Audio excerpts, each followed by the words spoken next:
പാപം നിറഞ്ഞ് ശാപഗ്രഷ്ടമായ പ്രവർത്തികൾ ചെയ്ത് തീർത്തും തകർന്നു പോയിരുന്ന ഞങ്ങളുടെ ജീവിതത്തെ കർത്താവായ യേശു പിടിച്ച് ഉയർത്തി. Hallelujah, hallelujah. എൻ്റെ വീടിൻ്റെ പശ്ചാത്തലം എന്ന് പറയുന്നത്, ഞാൻ വളരെ ചെറിയ പ്രായത്തിൽ ഞാൻ കാണുന്ന ഒരവസ്ഥ എന്ന് പറയുന്നത്, എൻ്റെ അപ്പൻ ഒത്തിരി മദ്യപിച്ച് വന്ന് എൻ്റെ അമ്മയെ അതിക്രൂരമായിട്ട് ഉപദ്രവിക്കും. ചിലപ്പോഴൊക്കെ നമ്മൾ കഴിക്കാനുണ്ടാക്കി വെച്ചിരിക്കുന്ന ഭക്ഷണ പദാർത്ഥങ്ങൾ എടുത്ത് നശിപ്പിച്ച് കളയും. ചില ദിവസങ്ങളിലൊക്കെ അമ്മയെ അതിക്രൂരമായിട്ട് ഉപദ്രവിക്കും. എൻ്റെ വീടിനടുത്തൊരു കുളമുണ്ട്. ഈ കുളത്തിലേക്ക് ഈ അമ്മയെ വലിച്ചിഴച്ചു കൊണ്ടുപോകും. അവിടെയിട്ട് മുക്കിക്കൊല്ലാനായിട്ട് അപ്പൻ ശ്രമിക്കും. ഈ പ്രായത്തിൽ ഇത് കണ്ട് നിലവിളിക്കാനല്ലാതെ കരയാനല്ലാതെ ഞങ്ങൾക്കൊന്നും സാധിച്ചിരുന്നില്ല. പലപ്പോഴും അതിക്രൂരമായ പീഡനം അമ്മ ഏൽക്കുമ്പോൾ അമ്മ ചിന്തിക്കുന്നത്, ചത്തുകളഞ്ഞാലോ, ഈ ജീവിതം അവസാനിപ്പിച്ചാലോ എന്ന് ചിന്തിക്കുമ്പോൾ കുഞ്ഞുങ്ങളായ ഞങ്ങളുടെ മുഖത്തേക്ക് നോക്കിയിട്ട് അമ്മ ജീവിക്കാനായിട്ട് പരിശ്രമിച്ചു. കഴിയുന്നത് പോലെ ഈശോയുടെ വചനം കേട്ട് ഞങ്ങളെയും കൂട്ടിക്കൊണ്ടുപോയി ആ നാളുകളിൽ കിട്ടുന്ന ദൈവിക വചനങ്ങൾ ഉള്ളിൽ സ്വീകരിച്ച് കൃപയിൽ നിന്ന് ജീവിക്കാനായിട്ട് അമ്മ പരിശ്രമിച്ചു. എങ്ങനെയെങ്കിലും എൻ്റെ മക്കളെ ഒന്ന് വളർത്തിയെടുക്കണം. എൻ്റെ മക്കൾ വളർന്നു കഴിയുമ്പോൾ എനിക്ക് അല്പം സമാധാനവും സന്തോഷമൊക്കെ ലഭിക്കും എന്നുള്ള ഒരു പ്രത്യാശ അമ്മയെ വീണ്ടും ജീവിക്കാനായിട്ട് പ്രേരിപ്പിച്ചു. പ്രിയപ്പെട്ടവരെ, ഒരു ദിവസം എൻ്റെ അപ്പൻ വന്നിട്ട് അമ്മയെ അതിക്രൂരമായിട്ട് ഉപദ്രവിച്ചു. ഇങ്ങനെ ഭയന്ന് വിറച്ച് നിൽക്കുന്ന എൻ്റെ വീട്ടിൽ ഒരു ദിവസം, ഒരു ഞായറാഴ്ച ഒരു സമാധാനമോ സന്തോഷവും ഇല്ല. അപ്പൻ മദ്യം വീട്ടിൽ കൊണ്ടുവന്ന് വെച്ച് കഴിക്കും, കൂട്ടുകാർക്കും കൊടുക്കും. അതിനുശേഷം വീട്ടിൽ അന്ന് രാത്രി മുഴുവൻ കലഹമാണ്. ഇങ്ങനെ തന്നെയാണ് എല്ലാ ദിവസങ്ങളും ആഴ്ചകളും പോയിക്കൊണ്ടിരിക്കുന്നത്. ഏകദേശം ഒരു 10 വയസ്സ് പ്രായം വരെ അതിന് മുകളിലായിട്ടും ഞാൻ ഈ അനുഭവം തന്നെ കണ്ടു വളർന്നു വന്നു. എൻ്റെ ആദ്യ കുർബാന സ്വീകരണ ദിവസം എൻ്റെ ഇടവക പള്ളിയിൽ നിന്ന് ഈശോയെ ദിവ്യകാരുണ്യനാഥനെ ഞാൻ ആദ്യമായിട്ട് സ്വീകരിച്ച് എൻ്റെ വീട്ടിലേക്ക് വന്നപ്പോൾ എൻ്റെ അപ്പൻ എന്നോട് പറഞ്ഞു തന്നത്, മോനെ അടിച്ചു പൊളിച്ച് ജീവിക്കണം, ഇന്ന് സന്തോഷത്തിൻ്റെ ദിവസമാണ്, അതുകൊണ്ട് ഇന്ന് നിനക്ക് എങ്ങനെ വേണേലും സന്തോഷിക്കാം എന്ന് പറഞ്ഞ് എൻ്റെ അപ്പൻ എൻ്റെ കയ്യിലേക്ക് ഒഴിച്ചു തന്നത് ഒരു ഗ്ലാസ് മദ്യമാണ്. 10 വയസ്സുകാരനായ എൻ്റെ കയ്യിലേക്ക് അപ്പൻ ഈ മദ്യം ഒഴിച്ചു തന്നു. ഞാനത് കഴിച്ചു. ഈശോയെ ദിവ്യകാരുണ്യനാഥനെ സ്വീകരിച്ച അന്ന് തന്നെ ഞാൻ ഈ പാപവും എൻ്റെ ജീവിതത്തിലേക്ക് വരാൻ തുടങ്ങി. പ്രിയപ്പെട്ടവരെ, ഞാൻ അവിടുന്ന് വളർന്നു തുടങ്ങിയത് എനിക്ക് സന്തോഷം കിട്ടുന്ന എന്തെല്ലാം കാര്യങ്ങൾ എനിക്ക് ചെയ്യാൻ പറ്റും, ഏതെല്ലാം തരത്തിലുള്ള ലഹരികൾ എനിക്ക് ഉപയോഗിക്കാൻ പറ്റും, ഈ ഒരു ലെവലിലേക്ക് ഞാൻ മാറി തുടങ്ങി. 10 വയസ്സിൽ നിന്ന് 23 വയസ്സിലേക്ക് ഞാൻ എത്തിയപ്പോൾ 9ഓളം ക്രിമിനൽ കേസുകളിൽ ഞാൻ പ്രതിയാണ്. എല്ലാവിധ ലഹരി പദാർത്ഥങ്ങൾക്കും അടിമയാണ്. ഒരു വിധത്തിലും ആർക്കും ഒരു സന്തോഷം കൊടുക്കാത്ത ഒരു വ്യക്തിയായിട്ട് ഞാൻ മാറി. പണത്തിന് വേണ്ടി, സുഖസൗകര്യങ്ങൾക്ക് വേണ്ടി, ആനന്ദിക്കാൻ വേണ്ടി, ലഹരി പിടിക്കാൻ വേണ്ടി ആരെയും കൊല്ലാനും നശിപ്പിക്കാനും മടിയില്ലാത്തൊരു വ്യക്തിയായിട്ട് ഞാൻ മാറി തുടങ്ങി. എനിക്ക് വീട്ടിൽ നിൽക്കാൻ പറ്റാത്ത അവസ്ഥയായി. എൻ്റെ പ്രിയപ്പെട്ടവരെന്നെ ഉപേക്ഷിച്ചു. എൻ്റെ കൂട്ടുകാരിൽ നിന്ന് അകലാൻ തുടങ്ങി. ബന്ധുക്കൾ എന്നെ വെറുക്കാൻ തുടങ്ങി. എന്തിനു പറയണം, എൻ്റെ നാട്ടിൽ ഒരു പേ പിടിച്ച പട്ടി എന്ന കണക്കെ ഞാൻ അങ്ങും ഇങ്ങും നടക്കാൻ തുടങ്ങി. എന്നെ സ്നേഹിച്ചവർക്കെല്ലാം ഞാൻ മുറിവുകൾ കൊടുക്കാൻ തുടങ്ങി, അവരെ ഉപദ്രവിക്കാൻ തുടങ്ങി. ഇങ്ങനെ ഞാൻ എല്ലാവരും വെറുക്കപ്പെട്ടു നിന്നു. പ്രിയപ്പെട്ടവരെ, എൻ്റെ ലക്ഷ്യം ഇതാണ്, കാശുണ്ടാക്കണം, ആരെ വേണേലും നശിപ്പിച്ചിട്ടാണെങ്കിലും കാശുണ്ടാക്കണം. ഇങ്ങനെ ഞാൻ ചിന്തിച്ചുകൊണ്ടിരുന്നു. അങ്ങനെ ഇരിക്കുന്ന സമയത്ത് പലരെയും ഉപദ്രവിച്ചതിൻ്റെ പേരിൽ ഒത്തിരി കേസുകൾ എനിക്കുണ്ട്. ആ നാളിൽ എന്നെ കൂടുതൽ ചിന്തിപ്പിച്ചൊരു വിഷയം ഇതാണ്. ഒരു നിസ്സാരമായ കാര്യത്തിൻ്റെ പേരിൽ ഒരു വ്യക്തിയെ അതിക്രൂരമായിട്ട് ഉപദ്രവിക്കുന്നത്, ആ വ്യക്തിയുടെ പിതാവ് കണ്ടു നിന്നിട്ട് ആ മനുഷ്യൻ സ്ട്രോക്ക് വന്ന് ഒരു സൈഡ് തളർന്ന് വീണ് പിന്നീട് 3 വർഷത്തോളം കിടപ്പ് രോഗിയായിട്ട് കിടന്ന് മരണപ്പെട്ടു. ഇങ്ങനെ പലരുടെയും ജീവിതവും ആരോഗ്യവും ഞാൻ നശിപ്പിച്ചുകൊണ്ടിരുന്നു. അങ്ങനെ ഇരിക്കുന്ന സമയത്ത് എനിക്ക് ഒളിവിൽ പോകേണ്ടതായിട്ട് വന്നു. ഒരു 3 മാസമൊക്കെ കഴിഞ്ഞ് ജാമ്യം കിട്ടി. ഞാൻ വീട്ടിൽ വന്നപ്പോൾ എൻ്റെ അമ്മ എന്നോടൊരു കാര്യം പറഞ്ഞതാണ്, മോനെ, ഇന്ന് വരെ സന്തോഷം എന്തെന്നോ സമാധാനം എന്തെന്നോ ഞാൻ അനുഭവിച്ചിട്ടില്ല. മക്കളായ നിങ്ങളിൽ നിന്നെങ്കിലും അത് ലഭിക്കുമെന്നുള്ള പ്രതീക്ഷയിലാണ് ഞാൻ ജീവിച്ചു തുടങ്ങിയത്. ഇപ്പോൾ എനിക്കൊരു കാര്യം മനസ്സിലായി, എനിക്ക് ഇനി ഒരിക്കലും സന്തോഷം കിട്ടുകയില്ല. കാരണം എൻ്റെ മക്കൾ വളർന്നുകൊണ്ടിരിക്കുന്നത് അപ്പനേക്കാളും വലിയ മോശക്കാരായിട്ടാണ്. അതുകൊണ്ട് നിങ്ങളിങ്ങനെ പാപജീവിതത്തിലേക്ക് പോകുന്നത് കാണാൻ, നിങ്ങളിങ്ങനെ നശിച്ചു കിടക്കുന്നത് കാണാനായിട്ട് ഞാൻ ഉണ്ടാവില്ല, ഞാൻ ആത്മഹത്യ ചെയ്യും എന്ന് പറഞ്ഞ് അമ്മ പൊട്ടിക്കരഞ്ഞു. അപ്പോൾ കുറേ ദിവസങ്ങൾക്ക് ശേഷമാണ് ഞാൻ വീട്ടിൽ വരുന്നത്. ഞാൻ കുറേ നാൾ ഒളിവിലൊക്കെ ഇരുന്ന് ജാമ്യമൊക്കെ എടുത്ത് കോടതിയിൽ നിന്ന് എനിക്ക് ജാമ്യം കിട്ടി ഞാൻ പുറത്ത് വരുമ്പോൾ എൻ്റെ അമ്മയുടെ അവസ്ഥ ഇങ്ങനെ, അമ്മ ഇങ്ങനെ എനിക്കെതിരെ പിറുപിറുക്കുന്നതായിട്ട് എനിക്ക് തോന്നി. അമ്മയുടെ നിലവിളിയും കരച്ചിലും ബഹളമൊക്കെ കണ്ടപ്പോൾ ഞാൻ പറഞ്ഞു, കുറേ നാളായല്ലോ നിങ്ങൾ ചാകുമെന്ന് പറയും, ഇന്ന് വരെ ചത്ത് കണ്ടില്ലല്ലോ, ഇന്നെങ്കിലും ഒന്ന് ചത്തു തരാമോ എന്ന് പറഞ്ഞ് ഞാൻ അമ്മയെ പ്രകോപിപ്പിച്ചു. പ്രിയപ്പെട്ടവരെ, എൻ്റെ വാക്കുകൾ അമ്മയുടെ മനസ്സിൽ വലിയ മുറിവുകൾ ഉണ്ടാക്കാൻ തുടങ്ങി. അമ്മ പൊട്ടിക്കരഞ്ഞു. എന്നിട്ട് എന്നോട് പറഞ്ഞു, മോനെ, ഇന്ന് ഞാൻ മരിക്കും, ഇന്ന് ഞാൻ മരിച്ചു തരാം, നിങ്ങൾ ആരും വിഷമിക്കണ്ട, ഞാൻ ഇന്ന് ചത്തു തരും. ഞാൻ പറഞ്ഞു, കുറേ നാളായി ചാവൂ എന്ന് പറയട്ടെ, ഇന്നെങ്കിലും ഒന്ന് ചത്തു തരാവോ? ഉടനെ അമ്മ വീടിൻ്റെ വാതിലൊക്കെ പൂട്ടിയിട്ട് അകത്തേക്ക് കയറി അവിടെയുള്ള അടുക്കളയിലുള്ള കുറേ മണ്ണെണ്ണ എടുത്ത് അമ്മ തലയിലൂടെ ഒഴിച്ചു. എന്നിട്ട് അടപ്പിനടുത്ത് പോയിട്ട് തീപ്പെട്ടി അന്വേഷിക്കുകയാണ്. ഒരു തീപ്പെട്ടി കൊള്ളി ഉരച്ച് തൻ്റെ ശരീരത്തിൽ വെച്ചാൽ മതി, അതോടുകൂടെ ഈ ജീവിതം ഇവിടെ അവസാനിക്കുമല്ലോ എന്ന് കരുതി അമ്മ മരിക്കാനായിട്ട് ശ്രമിച്ചുകൊണ്ടിരിക്കുന്നു. ഞാൻ നോക്കുമ്പോൾ അവിടെ തീപ്പെട്ടി ഒന്നും കാണുന്നില്ല. ഈ അമ്മ കുറേ നേരം തീപ്പെട്ടി തപ്പി നടന്നു. പിന്നീട് അമ്മ അത് നിർത്തി. എന്നിട്ട് മണ്ണെണ്ണയിൽ ഇങ്ങനെ കുളിച്ച് നിൽക്കുകയാണ്. പെട്ടെന്ന് എൻ്റെ മനസ്സിലൊരു ചിന്ത വന്നു, ഇവർ ചാവാനായിട്ട് ചെയ്യുന്നതൊന്നുമല്ല, ഞങ്ങളെ നന്നാക്കാൻ വേണ്ടി നടത്തുന്ന ഒരു നാടകമാണിത്, അതുകൊണ്ട് ഇവരിഞ്ഞ് ജീവിക്കണ്ട. എൻ്റെ മനസ്സിൽ പെട്ടെന്ന് ദേഷ്യമുണ്ടായി. ഞാനൊരു തീരുമാനമെടുത്തു, ഇവരെ ഇന്ന് കൊല്ലണം. അപ്പോൾ ഞാൻ കുറച്ച് കൊട്ടേഷനും അടിപിടി കേസുമായിട്ട് നടക്കണമുണ്ട്. അത്യാവശ്യം മാരകായുധങ്ങൾ എൻ്റെ കൈവശം ഉണ്ടായിരുന്നു. അതിൽ നിന്ന് 2 അടി നീളമുള്ള ഒരു വടിവാളി ഞാൻ എടുത്തുകൊണ്ട് വന്നു. എൻ്റെ ഈ കയ്യിൽ എത്രമാത്രം ബലമുണ്ടോ അതനുസരിച്ച് ഞാൻ പിടിച്ചിട്ട് എൻ്റെ അമ്മയുടെ മുമ്പിൽ പോയി നിന്നു. എൻ്റെ മനസ്സിൽ ഒറ്റ ചിന്ത ഉണ്ടായിരുന്നുള്ളൂ, ഒന്നെങ്കിൽ ഇവരുടെ കഴുത്ത് വെട്ടിമുറിക്കണം, അതല്ലെങ്കിൽ വയറ്റിൽ കുത്തിയിറക്കണം, എന്തായാലും ഇവരെ കൊല്ലണം. എൻ്റെ നിപ്പും ഭാവമൊക്കെ കണ്ടപ്പോൾ അമ്മയ്ക്ക് മനസ്സിലായി, ഇവൻ എന്നെ എന്തെങ്കിലും ചെയ്യും. എന്നോട് കെഞ്ചി പറഞ്ഞു, മോനെ, എന്നെ ഒന്നും ചെയ്യരുത്. പക്ഷെ അതൊന്നും കേൾക്കാനായിട്ട് എൻ്റെ മനസ്സിന്, എൻ്റെ കാതുകൾക്ക് ശക്തി ഉണ്ടായിരുന്നില്ല. എൻ്റെ കയ്യിലിരുന്ന വാളുകൊണ്ട് എൻ്റെ അമ്മയുടെ കഴുത്ത് നോക്കി ഞാൻ വെട്ടാനായിട്ട് കൈ ഉയർത്തിയപ്പോൾ തന്നെ മോനെ എന്ന് പറഞ്ഞ് എന്നെ കെട്ടിപ്പിടിക്കാൻ അമ്മ ശ്രമിച്ചു. ആ സമയത്ത് ഞാനും അമ്മയും കൂടെ അവിടെ പിടുത്തമായി. അമ്മയും ഞാനും കൂടി മറിഞ്ഞു വീണ സമയം പെട്ടെന്ന് അമ്മ ചാടി എഴുന്നേറ്റ് വലിയ വായിൽ നിലവിളിച്ച് ഒച്ചയെടുത്ത് അലറിക്കരഞ്ഞ് പിന്നിലെ വാതിൽ എങ്ങനെയോ വലിച്ചു തുറന്ന് ജീവനും കൊണ്ട് അമ്മ പുറത്തേക്ക് ഓടി. പിന്നാലെ ഞാനും ഓടിച്ചിട്ടു. അന്ന് പകൽ സമയം ആയിരുന്നിട്ടും അവരെ കയ്യിൽ ഒതുങ്ങി കിട്ടിക്കഴിഞ്ഞാൽ കൊല്ലണം എന്നുള്ളൊരു തീരുമാനത്തിൽ തന്നെയാണ് ഞാൻ ഈ അമ്മയുടെ പിന്നാലെ പരക്കം പാഞ്ഞത്. അമ്മ അടുത്തുള്ളൊരു വീട്ടിൽ ഓടിക്കേറി, അതുകൊണ്ട് അവരുടെ ജീവൻ രക്ഷപ്പെട്ടു. പിന്നീട് അന്നത്തെ ദിവസം അമ്മ വീട്ടിൽ വന്നില്ല. 2-3 ദിവസങ്ങൾക്ക് ശേഷം എൻ്റെ ഇടവകയിൽപ്പെട്ട കുറച്ച് സ്ത്രീകൾ അമ്മയെ വീട്ടിൽ കൊണ്ടുവന്നു. അവർ കൊണ്ടുപോയി ഒരു കൗൺസിലിംഗ് ഒക്കെ കൊടുത്ത് കുറച്ചു നേരം പ്രാർത്ഥിപ്പിച്ച് അവർ വീട്ടിൽ കൊണ്ടുവന്നിരുത്തിയിട്ട് അപ്പനുമായിട്ടിരുന്ന് സംസാരിച്ചിട്ട് പറഞ്ഞു, ഇനി ഇവർക്കെതിരെ എന്തെങ്കിലും ഒരു പ്രശ്നം ഉണ്ടെങ്കിൽ ഞങ്ങൾ നിങ്ങൾക്കെതിരെ കേസ് കൊടുക്കും എന്ന് പറഞ്ഞ് അവർ ഇരുത്തിയിട്ട് പോയി. ഞാനോ അപ്പനോ അമ്മയോ ആരും ഇവർക്ക് എന്ത് സംഭവിച്ചെന്നോ അതിനുശേഷം ഇവരെങ്ങനെയായെന്നോ ഞങ്ങൾ ആരും മനസ്സിലാക്കിയില്ല. ഞങ്ങൾ ഞങ്ങളുടെ ഇഷ്ടത്തിന് സുഖലോലുപതയിൽ ജീവിച്ചുകൊണ്ടിരുന്നു. ഞങ്ങൾ ഞങ്ങളുടെ മോഹങ്ങളെ, ആഗ്രഹങ്ങളെ, ആസക്തികളെ ഞങ്ങളിങ്ങനെ തൃപ്തിപ്പെടുത്തിക്കൊണ്ടിരുന്നു. ഞങ്ങൾക്ക് കിട്ടാവുന്ന ലഹരി എത്രമാത്രമുണ്ട് അത് മാത്രമേ ഞങ്ങളുടെ ലക്ഷ്യമുണ്ടായിരുന്നുള്ളൂ. മറ്റു സ്നേഹമോ ബന്ധമോ വേദനയോ മുറിവൊന്നും ഞങ്ങൾക്കൊരു വിഷയമല്ലായിരുന്നു. 2-3 ദിവസം കഴിഞ്ഞപ്പോൾ എൻ്റെ അമ്മയിൽ ചില പെരുമാറ്റ രീതികൾ, അമ്മയ്ക്കൊന്നും ചെയ്യാൻ പറ്റുന്നില്ല, അമ്മയ്ക്കൊരു വിഭ്രാന്തി, പറപറാന്ന് എന്തൊക്കെയോ പറഞ്ഞുകൊണ്ടിരിക്കുന്ന ഒരവസ്ഥ. ഞങ്ങൾക്ക് കാര്യം മനസ്സിലായി. ഞാൻ ചെയ്ത ഈ പ്രവൃത്തി അമ്മയുടെ ജീവൻ എടുക്കാനായിട്ട് ഞാൻ തുനിഞ്ഞതുകൊണ്ട് ഞങ്ങളിൽ നിന്ന് സന്തോഷവും സമാധാനവും എന്നൊക്കെ കിട്ടും എന്ന് പ്രതീക്ഷയിരുന്ന ഈ അമ്മയ്ക്ക് മക്കളിൽ നിന്നുണ്ടായ ദുരാനുഭവം കൊണ്ട് അത് താങ്ങാൻ പറ്റാതെ അവരുടെ മാനസിക നില തകർന്ന് അവരൊരു ഭ്രാന്തിയായിട്ട് മാറി. എൻ്റെ അമ്മ ഒരു ഭ്രാന്തിയാണ്. എൻ്റെ അമ്മ ഒരു മാനസിക രോഗിയാണ്. എൻ്റെ പാപം കൊണ്ട്, എൻ്റെ സ്വാർത്ഥത കൊണ്ട്, ഞാൻ സുഖലോലുപതയിൽ മുഴുകുന്നത് കൊണ്ട്, എൻ്റെ അഹങ്കാരം കൊണ്ട് എനിക്ക് കിട്ടിയത് മാനസിക രോഗിയായ ഒരമ്മയാണ്. നിയമാവർത്തന പുസ്തകം 28-ാം അധ്യായത്തിൽ പറയുന്നുണ്ട്, നിന്റെ ദൈവമായ കർത്താവിന്റെ കൽപ്പനകളും ചട്ടങ്ങളും നീ സൂക്ഷ്മതയോടെ പാലിക്കുന്നെങ്കിൽ നീ അനുഗ്രഹിക്കപ്പെടും. നിന്റെ ദൈവമായ കർത്താവിന്റെ കൽപ്പനകളും ചട്ടങ്ങളും നീ പാലിക്കുന്നില്ലെങ്കിലോ സകല പ്രവർത്തികളിലും നീ ശാപഗ്രസ്തനായിരിക്കും. പ്രിയപ്പെട്ടവരെ, ദൈവവചനം അറിയില്ല, കർത്താവിന്റെ കൂദാശകൾ അറിയില്ല, വിശുദ്ധ ബലിക്ക് പോകത്തില്ല, ലോകത്തിന്റെ സുഖലോലുപതയിലാണ് ജീവിച്ചിരുന്നത്.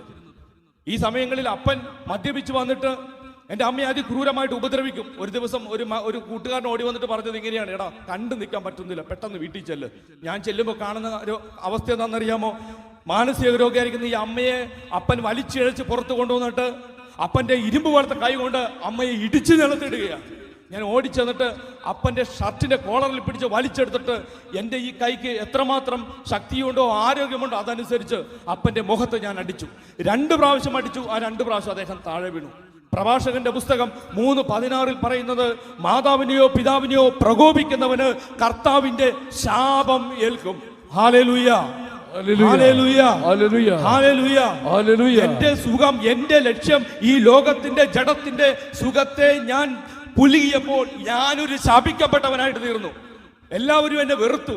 അവസാനം എനിക്ക് ആരുമില്ലാത്തൊരവസ്ഥയിലിരിക്കുന്ന സമയത്ത് 1-2 സഹോദരങ്ങൾക്ക്, സുഹൃത്തുക്കൾക്ക്, അവർക്ക് എന്നോട് കർത്താവ് അവരോട് അനുകമ്പ കാണിച്ചു. അവരിലൂടെ എന്ത് ചെയ്തെന്നറിയാമോ? എന്നെ ഒരു ധ്യാനത്തിലേക്ക് അവർ കൊണ്ടുപോയി. 275 പേരടങ്ങുന്ന ഒരു ധ്യാന ഗ്രൂപ്പിൽ കൊണ്ടുപോയി ഇരുത്തി. ഞാൻ അവിടെ ഇരുന്ന് എങ്ങനെയെങ്കിലും ഇതൊന്ന് തീർന്നു കിട്ടിയാൽ മതി എന്ന് പറഞ്ഞിരിക്കുന്ന സമയത്ത് ഞാനൊരു കാര്യം ശ്രദ്ധിച്ചു. അന്ന് ധ്യാനത്തിന്റെ 2ാമത്തെ ദിവസമായിരുന്നു. അന്ന് പാപബോധത്തെക്കുറിച്ച്, പശ്ചാത്താപത്തെക്കുറിച്ച് ദൈവത്തിന്റെ പരിശുദ്ധാത്മാവ് ജനങ്ങളെ പഠിപ്പിച്ചുകൊണ്ടിരിക്കുക. ലൂക്കായുടെ സുവിശേഷം 15-ാം അധ്യായത്തിൽ ധൂർത്തപുത്രൻ തിരിച്ചു വരുന്നതിനെ കുറിച്ച്, അനുതാപത്തോടെ തൻ്റെ ദൈവത്തിലേക്ക് തിരിച്ചു വരവിനെ കുറിച്ച് അവിടെ പറഞ്ഞുകൊണ്ടിരിക്കുന്നത് ഞാൻ കേട്ടു. എല്ലാവരും കർത്താവിന്റെ വചനത്തെ കേട്ടുകൊണ്ട് ദൈവത്തിലേക്ക് തങ്ങളുടെ ജീവിതങ്ങളെ കൊടുത്തുകൊണ്ട് അവരവരുടെ പാപ ജീവിതങ്ങളെ ഉപേക്ഷിക്കാൻ വേണ്ടി ഓരോ പാപങ്ങളും ഒന്നൊന്നായി അവർ പേപ്പറിൽ എഴുതിയെടുക്കണം ഞാൻ കണ്ടു. എനിക്ക് തോന്നി, എന്തുകൊണ്ട് എനിക്കും ഒന്ന് ചെയ്തുകൂടാ? കാരണം ഞാൻ എൻ്റെ ജീവിതത്തിലേക്ക് തിരിഞ്ഞു നോക്കുമ്പോൾ നന്മയില്ല, സന്തോഷമില്ല, സമാധാനമില്ല, ആനന്ദമില്ല, സംരക്ഷണമില്ല. എല്ലാം ഇങ്ങനെ തകർന്നു കിടക്കുന്ന ഒരവസ്ഥ. അപ്പനും അമ്മയും തമ്മിൽ ബന്ധമില്ല, മക്കൾ തമ്മിൽ ബന്ധമില്ല, ബന്ധുക്കൾ തമ്മിൽ ബന്ധമില്ല, എല്ലാം ഭിന്നിച്ചു കിടക്കുന്ന അവസ്ഥ. ഇതിന്റെ കാരണം ഞങ്ങളിൽ ഭരണം നടത്തുന്ന പാപമാണ് എന്ന് ഞാൻ തിരിച്ചറിഞ്ഞു. അപ്പോൾ എനിക്ക് തോന്നി, ഈ ജീവിതം ഇങ്ങനെ തന്നെ പോയിട്ട് കാര്യമില്ല. കർത്താവിലേക്ക് തിരിയണം, അനുതപിക്കണം, പശ്ചാത്തപിക്കണം. ഞാൻ കർത്താവിന്റെ വചനത്തിന് വേണ്ടി എൻ്റെ ഹൃദയം തുറന്നു കൊടുത്തു. ആദ്യം ഞാൻ വിചാരിച്ചിരുന്നത് 10 പ്രമാണങ്ങളിലേ ഉള്ളൂ, 10 പാപമല്ലേ ഉള്ളൂ എന്നാണ്. പക്ഷേ പ്രിയപ്പെട്ടവരെ, കർത്താവിന്റെ വചനം എൻ്റെ ഹൃദയത്തിലേക്ക് വരാൻ തുടങ്ങിയപ്പോൾ നിരവധി പാപങ്ങൾ എനിക്ക് വെളിപ്പെടാൻ തുടങ്ങി. 100-നടുത്ത് പാപങ്ങൾ ഒരു പേപ്പറിൽ എഴുതിയെടുക്കാൻ പറ്റുന്ന തരത്തിൽ ദൈവത്തിന്റെ പരിശുദ്ധാത്മാവ് എൻ്റെ ഹൃദയം തുറന്നു തന്നു. Hallelujah, hallelujah, hallelujah. ഓരോ പാപങ്ങൾ ഞാൻ അറിയുമ്പോൾ, ഓരോ പാപത്തിന്റെ വലിപ്പം ഞാൻ മനസ്സിലാക്കി കഴിഞ്ഞപ്പോൾ എനിക്ക് മനസ്സിലായി, ഇനി ഒരിക്കലും ഞാൻ അനുഗ്രഹിക്കപ്പെടത്തില്ല, ഇനി ഒരിക്കലും എനിക്ക് രക്ഷ കിട്ടത്തില്ല എന്ന് ഞാൻ ചിന്തിച്ചു തുടങ്ങി. എന്നാൽ പ്രിയപ്പെട്ടവരെ, ഞാനൊരു കാര്യം ചെയ്തു. ആ ധ്യാനത്തിൽ ഞാനൊരു തീരുമാനമെടുത്തത് എന്താണെന്നറിയാമോ? എനിക്ക് ഒരു ദിവസം എനിക്ക് നല്ലവനാകണം. ഒരൊറ്റ ദിവസത്തിന് വേണ്ടി ഞാൻ പരിശ്രമിച്ചു. അതിനുവേണ്ടി ഞാൻ ചെയ്തത്, എൻ്റെ എല്ലാ പാപങ്ങളും പേപ്പറിൽ എഴുതിയെടുത്ത് കർത്താവിൻ്റെ മുമ്പിൽ കണ്ണുനീരോടെ, അനുതാപത്തോടെ, പശ്ചാത്താപത്തോടെ ഞാൻ ഏറ്റുപറഞ്ഞു, കർത്താവേ, ഇപ്പോൾ ഞാൻ ഏറ്റുപറയുന്ന ഈ പാപം എൻ്റെ ജീവിതത്തിൽ ഇനി ആവർത്തിക്കാതിരിക്കാൻ എന്നെ കൃപ ചെയ്ത് എന്നെ അഭിഷേകം ചെയ്യണമെന്ന് പ്രാർത്ഥിക്കാൻ തുടങ്ങി. Hallelujah, hallelujah, hallelujah. എന്നിൽ നടക്കേണ്ട അത്ഭുതം എന്ന് പറയുന്നത് ഞാൻ ചെയ്ത പാപത്തിൽ നിന്ന് എനിക്ക് വിടുതൽ കിട്ടുക എന്നുള്ളത് മാത്രമാണ്. Hallelujah, hallelujah, hallelujah, hallelujah. ഞാൻ എഴുതിയെടുത്ത പാപത്തിന്റെ ലിസ്റ്റുമായിട്ട് കുമ്പസാരക്കൂട്ടിൽ ചെന്ന് എനിക്ക് കിട്ടിയ വൈദികൻ അച്ഛനോട് ഞാൻ ഓരോ പാപങ്ങൾ കണ്ണുനീരോടെ ഏറ്റുപറഞ്ഞു.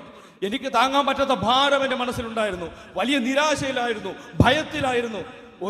ഒരു ആയുധമില്ലാതെ എനിക്ക് പുറത്തിറങ്ങി നടക്കാൻ പറ്റാത്ത അവസ്ഥയിലായിരുന്നു ഞാൻ. എന്നാൽ പ്രിയപ്പെട്ടവരെ, ആദ്യമായിട്ട് എൻ്റെ ജീവിതത്തിൽ ഞാനൊരു അത്ഭുതം കണ്ടെന്താണെന്നറിയാമോ?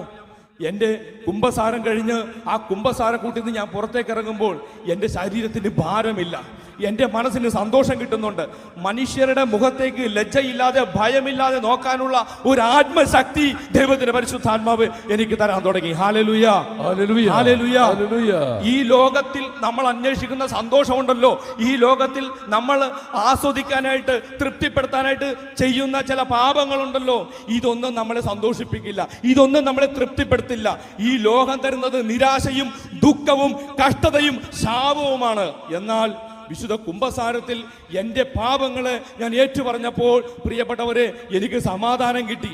ഈ ലോകത്തിൽ മനുഷ്യൻ സമാധാനത്തോടെ ജീവിക്കണമെങ്കിൽ പാപം ദൈവസന്നിധിയിൽ യേശുവിന്റെ മുമ്പിൽ ഏറ്റുപറയുന്നവന് മാത്രമാണ് സമാധാനം കിട്ടുക എന്നൊരു തിരിച്ചറിവ് എനിക്കുണ്ടായി. Hallelujah, hallelujah. എന്റെ സമാധാനത്തിന് വേണ്ടി ഞാൻ ചെയ്യുന്നത് വിശുദ്ധ കുമ്പസാരം സ്വീകരിക്കുക എന്നുള്ളതാണ്. എന്റെ വിടുതലിന് വേണ്ടി ഞാൻ ചെയ്യുന്നത് വിശുദ്ധ കുമ്പസാരം സ്വീകരിക്കുക എന്നുള്ളതാണ്. Hallelujah, hallelujah. അങ്ങനെ ആ ധ്യാനത്തിൽ എനിക്കൊരു അനുഭവം ഉണ്ടായി. ഞാൻ ഒരു എൻ്റെ പഴയ ജീവിതങ്ങളെല്ലാം, കൂട്ടുകാര്, സ്നേഹങ്ങള്, ബന്ധങ്ങള്, ശീലങ്ങള്, വസ്ത്രങ്ങള്, എൻ്റെ എല്ലാം മാറ്റിക്കൊണ്ട് ഞാൻ കർത്താവിന് വേണ്ടി ഒരു പുതിയ മനുഷ്യനാകാൻ തീരുമാനിച്ചു. ഞാൻ വീട്ടിലേക്ക് വരുമ്പോൾ എൻ്റെ വീട് പഴയ ചുറ്റുപാടിൽ തന്നെയാണ്. മാനസിക രോഗിയായിട്ടിരിക്കുന്ന അമ്മ, മദ്യപിച്ച് നടക്കുന്ന അപ്പൻ, കുറേ ശത്രുക്കള്, കുറേ വെറുക്കുന്നവര്, ഞാനിങ്ങനെ എൻ്റെ വീട്ടിൽ വന്ന് ആദ്യത്തെ ദിവസം ഞാൻ എൻ്റെ അമ്മയോട് പറഞ്ഞു, ഇന്ന് മുതൽ നമ്മുടെ വീട്ടിൽ ഒരു കുടുംബ പ്രാർത്ഥന വേണം എന്ന് പറഞ്ഞ് അമ്മയും വിളിച്ചിരുത്തി ജപമാല പ്രാർത്ഥന തുടങ്ങി. അന്ന് എൻ്റെ അപ്പൻ മദ്യപിച്ച് വന്നിട്ട് എന്നെ ചവിട്ടി വലിച്ച് പുറത്തെറിഞ്ഞു. എൻ്റെ അമ്മയെ ഉപദ്രവിക്കാൻ തുടങ്ങി. സാധാരണ ഇങ്ങനെ ചെയ്യുമ്പോൾ എൻ്റെ കൈ കൊണ്ട് അപ്പനെ ഞാൻ അടിക്കുമായിരുന്നു. എന്നാൽ അന്ന് ഞാൻ അപ്പനെ അടിച്ചില്ല. ഞാൻ ഈ പ്രശ്നത്തെ, ഈ അവസ്ഥയെ കർത്താവിൻ്റെ കരങ്ങളിലേക്ക് ഞാൻ കൊടുത്തു.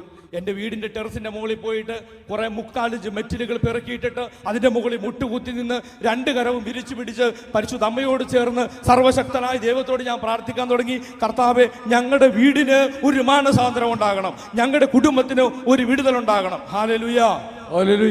അമ്മയുടെ കരച്ചില് വീടിനകത്ത് മുഴങ്ങുമ്പോ എൻ്റെ പ്രാർത്ഥന ദൈവസന്നിധിയിലേക്ക് ഉയർന്നുകൊണ്ടിരുന്നു. പ്രിയപ്പെട്ടവരെ, 1-2 ആഴ്ചകളല്ല പ്രാർത്ഥിച്ചത്, 7 വർഷം ഞാൻ അതേ അവസ്ഥയിൽ തന്നെ തുടർന്നു. എന്നാൽ പ്രിയപ്പെട്ടവരെ, ഏതാനും നാൾ കഴിഞ്ഞപ്പോൾ എൻ്റെ അപ്പന് ഒരു ധ്യാനം കൂടാനായിട്ട് ദൈവം ഇടയാക്കി. ആ ധ്യാനത്തിൽ ദൈവത്തിൻ്റെ പരിശുദ്ധാത്മാവ് എൻ്റെ അപ്പൻ്റെ ഹൃദയത്തെ തൊട്ടു. പാപം ഉപേക്ഷിച്ച് നല്ല അപ്പനായി, നല്ല ഭർത്താവായി, നല്ല ശുശ്രൂഷകനായി എൻ്റെ അപ്പനെ ദൈവം, കർത്താവായ ദൈവം ഞങ്ങളുടെ വീട്ടിൽ ഒരു നല്ല കുടുംബനാഥനാക്കി തന്നുകൊണ്ട് ഞങ്ങൾ അനുഗ്രഹിച്ചു. Hallelujah, hallelujah, hallelujah, hallelujah. ആ നാളില് പ്രിയപ്പെട്ടവരെ, എനിക്ക് പുറത്തേക്ക് ഇറങ്ങുമ്പോൾ എല്ലാവരും എന്നോട് പറയുന്നത്, ഇവൻ ആട്ടും തോലിട്ട ചെന്നായിയാണ്, ഇവൻ ആട്ടും തോലിട്ട ചെന്നായിയാണ്. എന്നെ പരിഹസിക്കുന്നവരും കുറ്റപ്പെടുന്നവരും വിധിക്കുന്നവരും എന്നെ അവസരം നോക്കി എന്നെ ഉപദ്രവിക്കാനിരിക്കുന്നവരോടൊക്കെ കയ്യിൽ ഞാനിങ്ങനെ ഞെരുങ്ങുന്ന സമയത്ത് ഞാൻ കർത്താവിനോട് പറഞ്ഞു, ഈശോയെ, എനിക്ക് പ്രതികരിക്കാതിരിക്കാനുള്ള ശക്തി വേണം, എനിക്ക് ഈശോയിൽ വളരാനുള്ള കൃപ വേണം എന്ന് പറഞ്ഞ് ഞാനിങ്ങനെ പ്രാർത്ഥിച്ചു. അന്ന് പരിശുദ്ധ കുർബാനയുടെ മുമ്പിൽ പോയി ഞാൻ കരഞ്ഞു. കാരണം എന്താണെന്നറിയാമോ? ധ്യാനം കൂടുന്നതിന് മുമ്പേ ഒത്തിരി കൂട്ടുകാരും ഒത്തിരി ബന്ധങ്ങളും ഒത്തിരി സന്തോഷങ്ങളും ഉണ്ടായിരുന്നു. എന്നാൽ ഈശോയെ സ്വീകരിച്ചു കഴിഞ്ഞപ്പോൾ എനിക്കാകെയുള്ള ഒരു സന്തോഷം, എനിക്കാകെയുള്ള ഒരു കൂട്ടുകാരൻ എന്ന് പറയുന്നത് കർത്താവായ യേശു ക്രിസ്തു മാത്രമായി മാറി. Hallelujah, hallelujah, hallelujah, hallelujah. അന്നും ഇന്നും എൻ്റെ ദൈവം, എൻ്റെ കൂട്ടുകാരൻ യേശു ക്രിസ്തുവാണ്. ഞാൻ എൻ്റെ ദൈവത്തോട് ഞാൻ എൻ്റെ വേദനകളെല്ലാം പറയും, അവിടുന്ന് എന്നോട് സംസാരിക്കാൻ പറയും. അന്ന് ഞാനിങ്ങനെ വേദനയോടെ കരയുന്ന സമയത്ത് എനിക്ക് ഒരു വെളിപാടെന്ന പോലെ പരിശുദ്ധാത്മാ പറയാം, മോനെ നീ ബൈബിൾ തുറന്ന് വായിക്ക്. ഞാൻ ബൈബിൾ തുറന്നപ്പോൾ യെശയ്യാ പ്രവാചകന്റെ പുസ്തകം 43-ാം അധ്യായം എനിക്ക് കിട്ടി. ആ അധ്യായത്തിൽ ഇങ്ങനെ എഴുതി വെച്ചിരിക്കുന്നു, നീ എനിക്ക് വിലപ്പെട്ടവനും ബഹുമാന്യനും പ്രിയങ്കരനുമാണ്. Hallelujah, hallelujah. ആദ്യം വായിച്ചപ്പോൾ ഒന്നും തോന്നിയില്ലെങ്കിലും പിന്നീട് വായിക്കും തോറും എനിക്കൊരു കാര്യം മനസ്സിലായി. ഈ ലോകത്തിൽ എൻ്റെ അപ്പനോ അമ്മയ്ക്കോ കൂട്ടുകാർക്കോ ബന്ധങ്ങൾക്കോ ആർക്കും ഞാൻ വിലമതിക്കുന്നവനല്ല, ഞാൻ ബഹുമാന്യനല്ല, ഞാൻ പ്രിയങ്കരനല്ല. എന്നാൽ എൻ്റെ പാപം കൊണ്ട് ഭാരപ്പെടുത്തിയ, എൻ്റെ അകൃത്യങ്ങൾ കൊണ്ട് ഭാരപ്പെടുത്തിയ, മുറിപ്പെടുത്തിയ എൻ്റെ ദൈവമായ കർത്താവിന് ഞാൻ വിലപ്പെട്ടതാണ്, ഞാൻ പ്രിയങ്കരനാണ് എന്നെനിക്ക് മനസ്സിലായി. അതുകൊണ്ട് ഈ ലോകത്തിൻ്റെ സർട്ടിഫിക്കറ്റ് അല്ല എനിക്ക് വേണ്ടത്, എൻ്റെ ദൈവം എന്നെക്കുറിച്ച് എന്ത് പറയുന്നു എന്ന് മാത്രം ഞാൻ ചെവി കോർക്കാൻ തുടങ്ങി. അതുകൊണ്ട് ഓരോ വചനം വായിക്കുമ്പോൾ ഈ വചനം എന്നോടാണ് സംസാരിക്കുന്നത്. വചനം എന്നെ തിരുത്തുന്നു, വചനം എന്നെ ശക്തിപ്പെടുത്തുന്നു, വചനം എന്നെ വിശുദ്ധീകരിക്കുന്നു, വചനം എന്നെ ആശ്വസിപ്പിക്കുന്നു. പ്രിയപ്പെട്ടവരെ, കർത്താവായ യേശുവിനെ എനിക്ക് കിട്ടിയതിൽ ഞാൻ വളരെ വളരെ ആഹ്ലാദത്തിന്റെയും സമാധാനത്തിന്റെയും ഒരു ജീവിതത്തിലേക്ക് ഞാൻ കടന്നുവിടാൻ തുടങ്ങി. Hallelujah, hallelujah. അങ്ങനെ ഇരിക്കുന്ന സമയത്ത് പ്രാർത്ഥനയുടെ തീഷ്ണത കൊണ്ട് ഒരു ധ്യാന സ്ഥലത്ത് എനിക്ക് പ്രേക്ഷിതനായിട്ടിരിക്കാൻ അവസരം കിട്ടി. ഞാൻ അവിടെ പ്രേക്ഷിത പണിയൊക്കെ ചെയ്ത് ഇങ്ങനെ നിൽക്കുന്ന സമയത്ത് കുറച്ച് പേര് വന്നിട്ട് പറഞ്ഞു, ഈ ആളെ ഇവിടെ നിർത്തുന്ന അത്ര ബുദ്ധിയല്ല, കാരണം ഇച്ചിരി കേസുകളും പ്രശ്നങ്ങളൊക്കെ ഉള്ള ആളാണ്, അതുകൊണ്ട് ഒന്ന് സൂക്ഷിക്കണം എന്ന് പറഞ്ഞപ്പോൾ അവരെല്ലാവരും കൂടെ ധ്യാന ടീമെല്ലാം കൂടെ ഒരു തീരുമാനം എടുത്തു. എന്നോട് വിളിച്ചിട്ട് പറഞ്ഞു, മോനെ, ഇവിടെ 5 ദിവസത്തെ ധ്യാനമുണ്ട്, അതിൽ 1 ദിവസം മാത്രം ഇവിടെ വന്നാൽ മതി, ബാക്കി 4 ദിവസം വീട്ടിലിരുന്ന് പ്രാർത്ഥിക്കാൻ. എനിക്ക് കാര്യം മനസ്സിലായി. കാരണം എന്നെ ഒരു സ്ഥലത്തും വിശ്വസിക്കാൻ പറ്റുന്ന ഒരാളായിട്ടല്ല ഇവരെല്ലാവരും കാണുന്നത്. എൻ്റെ ജീവിതം ഇങ്ങനെ ആയിപ്പോയതിൻ്റെ കാരണം എന്നെ ഭരിച്ചിരുന്ന പിശാചിന്റെ പ്രവൃത്തിയാണെന്ന് എനിക്ക് മനസ്സിലായി. ഞാൻ ഈശോയോട് പറഞ്ഞു, ഈശോയെ, എന്നെ സ്വീകരിച്ചവൻ നീ മാത്രമാണ്, നീ എന്നെ വിട്ടുകളയരുത്, എന്നെ നീ മുറിയെ പിടിക്കണം. എന്നെ വിട്ടുകളഞ്ഞാൽ ഞാൻ വീണ്ടും പോയി വീഴാൻ പോകുന്നത് ആ പാപത്തിന്റെ ചെളിയിലാണ് എന്ന് ഞാൻ കർത്താവിനോട് ഏറ്റു പറഞ്ഞു. അന്ന് പ്രാർത്ഥിച്ചുകൊണ്ടിരിക്കുന്ന സമയത്ത് ഒരു ദർശനം ഉണ്ടായി. മുൾക്കിരീടം വെച്ച് രക്തത്തിൽ കുളിച്ച് കുരിശുമരം പിടിച്ചു വരുന്ന ഈശോയെ എൻ്റെ അകക്കണ്ണിൽ എനിക്ക് കാണാൻ പറ്റി. അത് കണ്ടപ്പോൾ എനിക്ക് മനസ്സിലായില്ല, കാരണം ഞാൻ ആദ്യമായിട്ടൊരു ദർശനം കാണുക. ഇതെന്താണെന്ന് എനിക്ക് മനസ്സിലാവുന്നില്ല. എനിക്ക് തോന്നലാണോ ദർശനമാണോ സ്വപ്നമാണോ എനിക്ക് വ്യാഖ്യാനിക്കാൻ പറ്റുന്നില്ല. എന്തായാലും ഇത് കാണാതിരിക്കാൻ ഞാൻ കണ്ണ് തുറന്നു പിടിച്ചു. ഈ കണ്ണ് തുറക്കുന്ന സമയത്ത് എന്നെ അത്ഭുതപ്പെടുത്തിയ ഒരു വിഷയം ഇതാണ്, എൻ്റെ അകക്കണ്ണിൽ ഞാൻ എന്താണോ കണ്ടുകൊണ്ടിരിക്കുന്നത് അത് തന്നെ വ്യക്തമായി എൻ്റെ നഗ്ന നേത്രങ്ങൾ കൊണ്ട് എനിക്ക് കാണാൻ പറ്റുന്നു. മുൾക്കിരീടം വെച്ച രക്തത്തിൽ കുളിച്ച കുരിശുമരം പിടിച്ചു നിൽക്കുന്ന ഈശോയെ തുറന്ന കണ്ണുകൊണ്ട് എനിക്ക് കാണാൻ പറ്റി. Hallelujah, hallelujah, hallelujah, hallelujah. യെരമ്യാ 33:3 പറയുന്നു, നീ എന്നെ വിളിക്കുക, ഞാൻ നിനക്ക് ഉത്തരമരുളും, നിന്റെ ബുദ്ധിക്ക് അതീതമായത് ഞാൻ പ്രവർത്തിക്കും. എനിക്ക് ചിന്തിക്കാൻ പറ്റാത്ത വിധത്തിൽ ദൈവം എൻ്റെ മേൽ ഇറങ്ങി വരാൻ തുടങ്ങി, എൻ്റെ മേൽ പ്രവർത്തിക്കാൻ തുടങ്ങി. പക്ഷേ അവര് എന്നെ പറഞ്ഞ് വീട്ടിലോട്ട് വിട്ടു. എനിക്ക് ഈ അനുഭവം കിട്ടിയപ്പോൾ എൻ്റെ സമനില തകർന്നു പോകുന്നത് പോലെ എനിക്ക് തോന്നി. എനിക്ക് വട്ടായോ എന്ന് പോലും എനിക്ക് തോന്നിപ്പോയി. അന്ന് ഞാൻ വീട്ടിലേക്ക് കണ്ണുനീരോടെയാണ് പോയത്. ഞാൻ വീട്ടിൽ ചെല്ലുമ്പോൾ കാണുന്ന കാഴ്ച എന്താണെന്നറിയാമോ? ഏതാനും നാളുകളായിട്ട് ഈ മാനസികമായ വിഭ്രാന്തിയിലിരുന്ന അമ്മ സ്വബോധത്തോടു കൂടെ വീട്ടിലുള്ള കാര്യങ്ങളെ ക്രമീകരിക്കുന്നത് കാണാൻ പറ്റി.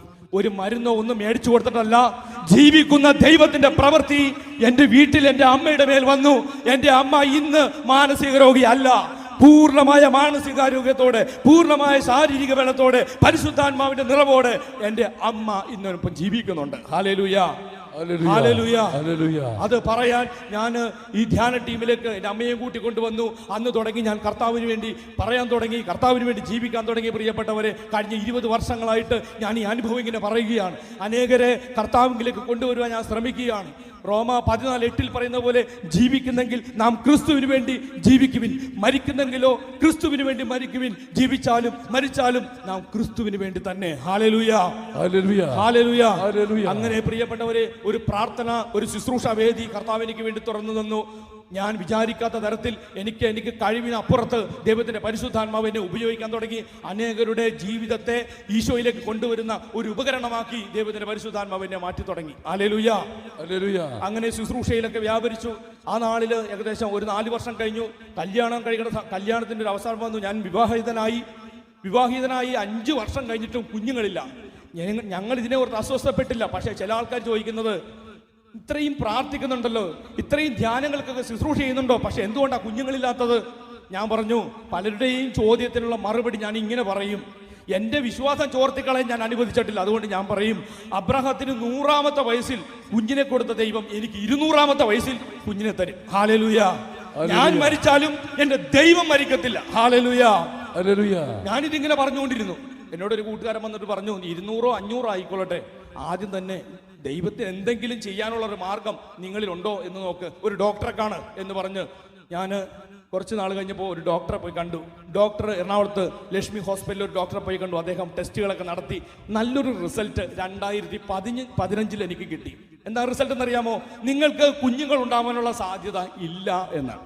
Praise the Lord. ഇത് കിട്ടിയപ്പോൾ എൻ്റെ ഭാര്യ എന്നോട് പറഞ്ഞു, കണ്ടില്ലേ, കർത്താവ് നമ്മളെ ശപിച്ചത് കൊണ്ടല്ലേ നമുക്ക് ഈ അവസ്ഥ വന്നത്. ഞാൻ പറഞ്ഞു, കർത്താവ് നമ്മളെ ശപിച്ചിട്ടില്ല, കർത്താവ് അനുഗ്രഹിക്കുന്നവനാ. കാരണം ഞാൻ എൻ്റെ പാപം എൻ്റെ ദൈവത്തിന് മുമ്പിൽ ഏറ്റുപറഞ്ഞതാ. സങ്കീർത്തനം 32:5 പറയുന്നത്, ഞാൻ കർത്താവിനോട് എൻ്റെ പാപം ഏറ്റുപറഞ്ഞപ്പോൾ, ഞാൻ എൻ്റെ അകൃത്യം മറച്ചു വെക്കാതിരുന്നപ്പോൾ, ഞാൻ എൻ്റെ പാപം ഏറ്റുപറയുമെന്ന് പറഞ്ഞപ്പോൾ കർത്താവ് എന്നോട് ക്ഷമിച്ചു എന്ന്. Hallelujah, hallelujah, hallelujah, hallelujah. പാപം ഏറ്റുപറയുമ്പോൾ അതിനെതിരെ പ്രതികാരം ചെയ്യുന്നവനല്ല കർത്താവ്. തന്റെ സ്വപുത്രനെ, ധൂർത്തപുത്രനെ സ്വീകരിച്ചതുപോലെ നഷ്ടപ്പെട്ടതിന്റെ 10 ഇരട്ടി തരം കാത്തിരിക്കുന്നവനാ ദൈവം.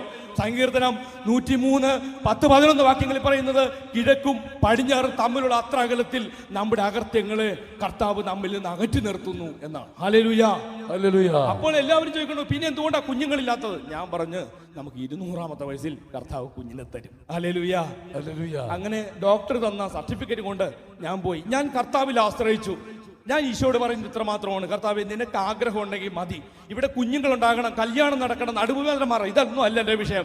എൻ്റെ വിഷയം എൻ്റെ കർത്താവിന്റെ ഇഷ്ടം എന്നിൽ നിറവേറുന്നുണ്ടോ എന്ന് മാത്രമാണ്. Hallelujah, hallelujah, hallelujah, hallelujah. ഞാനിങ്ങനെ പോകാൻ തുടങ്ങി. എന്തായാലും പ്രിയപ്പെട്ടവരെ, 2015 ഒക്ടോബർ മാസത്തിൽ ഡോക്ടർ ഒരു സർട്ടിഫിക്കറ്റ് തന്നെങ്കിൽ 2016 ജനുവരി മാസത്തിൽ ദൈവമായ കർത്താവ് എനിക്ക് ഒരു റിസൾട്ട് തന്നു. ഇതെന്റെ മകനാണ്, ജോനാഥാൻ എന്നാണ് ഇവന്റെ പേര്. ഇവനിപ്പോ 8 വയസ്സായി. 2016 സെപ്റ്റംബർ 13 ദൈവം എനിക്കായി ഒരുക്കിയ ഒരു സമ്മാനമാണിത്. Hallelujah, hallelujah, hallelujah, hallelujah, hallelujah, hallelujah. എല്ലാവരും പറഞ്ഞത് ഞങ്ങൾ ശപിക്കപ്പെട്ടവരാ. പ്രിയപ്പെട്ടവരെ, നിയമപ്രകാരം ഇത്തരം പ്രവൃത്തിയിൽ ശപിക്കപ്പെട്ടവരാ. എന്നാൽ കർത്താവായ യേശു ഈ ലോകത്തിൽ നമ്മുടെ രക്ഷയ്ക്ക് വേണ്ടി ഇറങ്ങിയത്. ഗലാത്യ 3:13 പറയുന്നത്, ക്രിസ്തു നമ്മെ പ്രതി ശപിക്കപ്പെട്ടവനായി തീർന്നുകൊണ്ട് നിയമത്തിന്റെ ശാപത്തിൽ നിന്ന് നമ്മെ മോചിപ്പിച്ചിരിക്കുന്നു എന്നാണ്. ഹല്ലേലൂയ. യേശുവിനെ സ്വന്തമാക്കിയത് കൊണ്ട്, യേശുവിനെ കിട്ടിയത് കൊണ്ട് ഞാൻ ഇന്ന് സ്വാതന്ത്ര്യനാണ്, ഞാൻ ഇന്ന് ശക്തനാണ്. യേശുവിനെ കിട്ടിയത് കൊണ്ട് ഞാൻ ഇന്ന് എന്റെ ആത്മാവിൽ ആനന്ദിക്കുകയാണ്. Hallelujah, hallelujah, hallelujah, hallelujah. അതുകൊണ്ട് അല്പം പോലും വിശ്വാസക്കുറവില്ലാതെ ഞാൻ കർത്താവിൽ ആശ്രയിച്ചു. ഞാൻ ഇങ്ങനെ മുന്നോട്ട് പോകാൻ തുടങ്ങി. അതിൻ്റെ ഇടയിൽ ഒത്തിരി കാര്യങ്ങൾ ദൈവം ചെയ്യാൻ തുടങ്ങി. പ്രിയപ്പെട്ടവരെ, എൻ്റെ അപ്പൻ്റെ മദ്യപാനം കർത്താവ് എടുത്തു മാറ്റി. കേസുകൾ 9 കേസുകൾ ഉണ്ടായിരുന്നു. ആ കേസുകൾ എടുത്തു മാറ്റി. ഒത്തിരി വ്യക്തികളുമായിട്ട് ഭിന്നിച്ച് നിൽക്കുന്ന അവസ്ഥകളുണ്ടായിരുന്നു. ശത്രുക്കളായിരുന്നവർ കർത്താവ് മിത്രങ്ങളാക്കി മാറ്റി. ഞാൻ ഒരു ദേശത്ത് ഒന്നിനും പ്രയോജനപ്പെടാത്തൊരു വ്യക്തിയായിരുന്നെങ്കിൽ കർത്താവ് എന്നെ ആ ദേശത്ത് ഒരു അനുഗ്രഹമാക്കി കർത്താവ് ഉയർത്തിക്കൊണ്ടുവന്നു. Hallelujah, hallelujah, hallelujah, hallelujah, hallelujah, hallelujah. അതുകൊണ്ട് ഞാൻ കിട്ടുന്ന സമയം മുഴുവൻ ദൈവത്തിന് കൊടുത്തിരിക്കുക.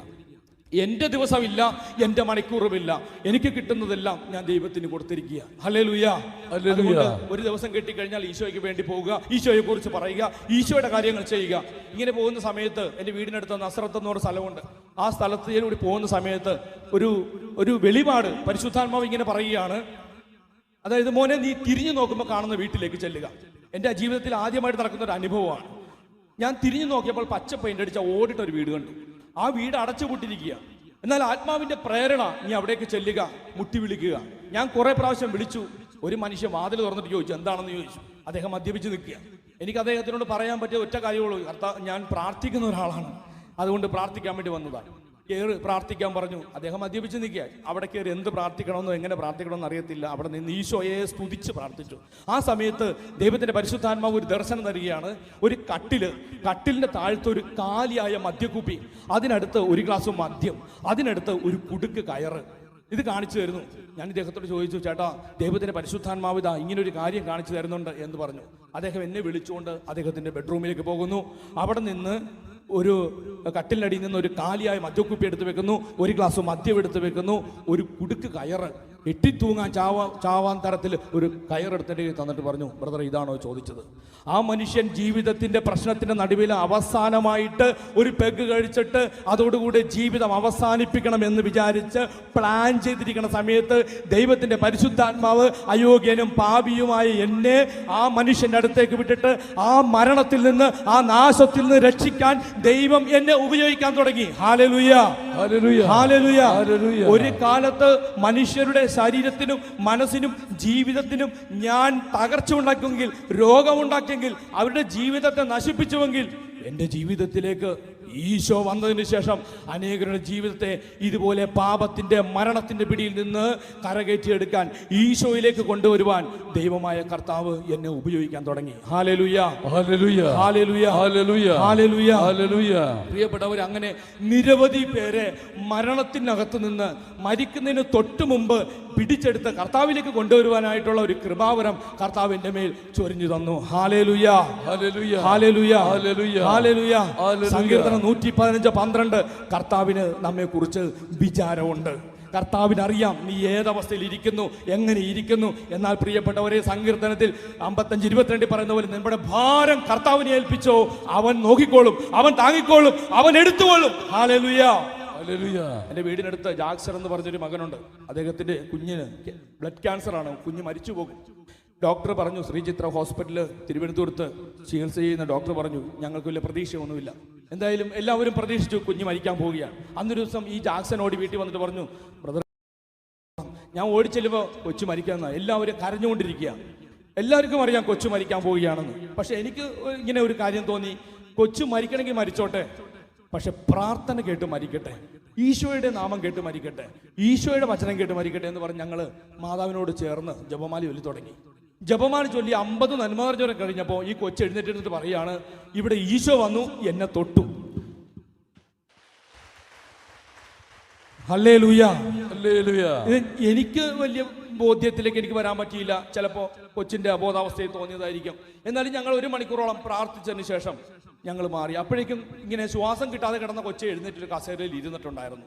പ്രിയപ്പെട്ടവരെ, മണിക്കൂറുകൾ കഴിയും തോറും അതിൻ്റെ ശരീരത്തിൽ ആരോഗ്യം വീണ്ടെടുക്കാൻ തുടങ്ങി, അതിൻ്റെ ക്യാൻസർ രോഗത്തിൽ വ്യത്യാസം വരാൻ തുടങ്ങി. എന്തായാലും അവർ പോയി ഹോസ്പിറ്റലിൽ പോയി ടെസ്റ്റുകളൊക്കെ ചെയ്ത് ഡോക്ടർ ഒരു റിസൾട്ട് കൊടുത്തു. ഇന്നലെ വരെ അവളിൽ ഉണ്ടായിരുന്ന ഈ ക്യാൻസർ രോഗം ഇപ്പോൾ ഈ കുഞ്ഞിലില്ല. 6 മാസം കഴിയുമ്പോൾ മരിക്കും എന്ന് പറഞ്ഞ കൊച്ച് ഇപ്പോൾ 8 വർഷമായിട്ട് ജീവിക്കുക. Hallelujah, hallelujah, hallelujah. പ്രിയപ്പെട്ടവരെ, ഈ ലോകത്തിൽ ഒത്തിരി ലഹരിയുണ്ട്, ഒത്തിരി സന്തോഷങ്ങളുണ്ട്. ഇതെല്ലാം ജഡത്തെ തൃപ്തിപ്പെടുത്തും. എന്നാൽ പ്രിയപ്പെട്ടവരെ, നമ്മുടെ മനസ്സിനെ തൃപ്തിപ്പെടുത്താൻ, ആത്മാവിനെ തൃപ്തിപ്പെടുത്താൻ ഈ ലോകത്തിലുള്ള ഇന്ന് വരെ ഒരു ലഹരിയും കണ്ടുപിടിച്ചിട്ടില്ല. നമ്മുടെ ആത്മാവിനെ തൃപ്തിപ്പെടുത്തുന്ന ഒരൊറ്റ ലഹരി എന്ന് പറയുന്നത് പരിശുദ്ധ കുർബാനയാണ്. Hallelujah, hallelujah. കുർബാനയിലൂടെ കിട്ടുന്ന ലഹരി ഈ ലോകത്തിന് തരാൻ പറ്റത്തില്ല. അതുകൊണ്ട് എൻ്റെ ഹൃദയം ഇന്ന് ആനന്ദിക്കുക. എനിക്ക് കിട്ടാവുന്നതിൽ ഏറ്റവും വലിയ ലഹരി, ഏറ്റവും കിട്ടുന്ന ഏറ്റവും വലുത് സന്തോഷം, ഏറ്റവും വലിയ ആനന്ദം എന്ന് ഞാൻ അനുഭവിച്ചുകൊണ്ടിരിക്കുക ഈശോയിലൂടെ. Hallelujah, hallelujah. എനിക്കറിയാം നാളെ എൻ്റെ ആരോഗ്യം പോകും, ഭാര്യ പോകും, കുഞ്ഞു പോകും. എനിക്ക് ഇന്ന് എന്തൊക്കെ ഉണ്ടോ അതെല്ലാം എന്നിൽ നിന്ന് നഷ്ടപ്പെടും. ഞാൻ നാളെ എല്ലാം ഒന്നുമില്ലാത്തവനായി ഞാൻ മാറും. എന്നാലും എനിക്ക് ഒരു പ്രശ്നവുമില്ല. കാരണം നഷ്ടപ്പെടാത്തതൊന്ന് എനിക്ക് കിട്ടിയിട്ടുണ്ട്. 20 വർഷങ്ങൾക്ക് മുമ്പ് വിശുദ്ധ കുംഭസാരത്തിലൂടെ കർത്താവായ യേശു ക്രിസ്തുവുമായിട്ട് ഐക്യപ്പെട്ടപ്പോൾ എനിക്ക് കിട്ടി നിത്യജീവൻ, എനിക്ക് കിട്ടി സംതൃപ്തി. എനിക്ക് മരണം വരെ അത് കഴിഞ്ഞ് ആനന്ദിക്കാനുള്ള വക കർത്താവായ ദൈവം ഈ ആൾത്താരയിൽ ചെയ്തു വെച്ചിട്ടുണ്ട്. Hallelujah, hallelujah, hallelujah, hallelujah, hallelujah. ഒറ്റ പ്രാർത്ഥനകൾ പ്രിയപ്പെട്ടവരെ, ഒരു ദിവസം നല്ലവനായിട്ട് ജീവിക്കണം. നല്ലവനായിട്ട് ജീവിക്കണമെങ്കിൽ ഈശോ പറയുന്നത് പോലെ ജീവിക്കണം. അതുകൊണ്ട് വചനം വായിച്ച് വിശുദ്ധ കുർബാന സ്വീകരിച്ച് എത്രമാത്രം ഈശോയെ സ്നേഹിക്കാൻ പറ്റും അത്രമാത്രം കർത്താവിനെ സ്നേഹിക്കാനുള്ള ഒരു പരിശ്രമത്തിലാണ് ഞാൻ. Hallelujah, hallelujah, hallelujah, hallelujah.